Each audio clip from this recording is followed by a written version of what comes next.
నేను ఒక 4 మంత్సో, 5 months back చూపిచ్చాను ఇది సదరన్ సూపర్ మార్కెట్‌లో తెచ్చుకున్నాననేసి. కాఫీ ఇన్‌స్టంట్ బావుందని ట్రావెలింగ్‌కి బావుంటదని. సో, కలకట్టాకెళ్ళేటప్పుడు మా ఆయనకిచ్చి పంపించిన. వాడలేదు. మా ఆయన వాపస్ తెచ్చేసాడు. ఇంగ సరే దాని ఎక్స్‌పైరీ డేట్ మే వరకు ఉంది. ఇంక అంతవరకు ఎందుకుంచాలి? ఇయర్ 25 మే వరకు ఉంది. ఉంది కదా అని పెట్టడం ఎందుకు అయిపోగొడదాముండు. ఇంక మళ్ళీ ఎలాగో వెళ్తున్నాం గదా! మళ్ళీ తెచ్చుకోవచ్చని ఓపెన్ చేశానండి. వెళ్ళేటప్పుడు పొద్దున్నే లేసి నేను 2 రోజుల ముందు పాలల్లో కలుపుకున్నా.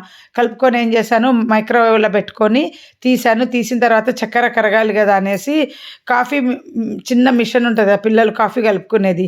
అది పెట్టి వేడిది పెట్టి అది కొంచెం మళ్ళీ భయమేసి తీసేసి స్పూన్‌తో కలిపి తాగానండి. మీకు వీడియోలో మాత్రం లాస్ట్‌లో సూపర్ ఉందని నా చెయ్యి చూపిచ్చేది గూడా ఉంది.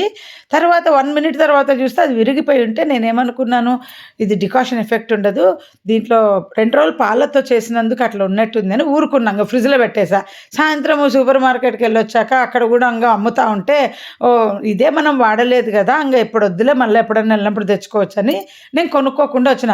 సాయంత్రము మా పాపకి చెప్పిన ఓపెన్‌లో ఉంది. ఆ డికాషన్ ప్యాకెట్ ఇంక అయిపోగొట్టండి. ఇప్పటికే చాలా రోజులైంది. వాళ్ళ ఎక్స్‌పైరీ డేట్ ఉంది గదా! అని అంతవరకు ఎందుకు ఉంచుకోవడము, అయిపోగొట్టానంటే ఆళ్ళ నాన్న కాఫీ ఏసి ఇచ్చిందండి. కాఫీ ఏసి ఇట్లా పొయ్యి మీద పెడతానే విరిగిపోయింది. ఫ్రెష్ పాలతో చేసింది. అప్పుడు నాకు అర్థమైంది. ఇది డికాషన్‌లోనే ప్రాబ్లమ్ ఉంది అని.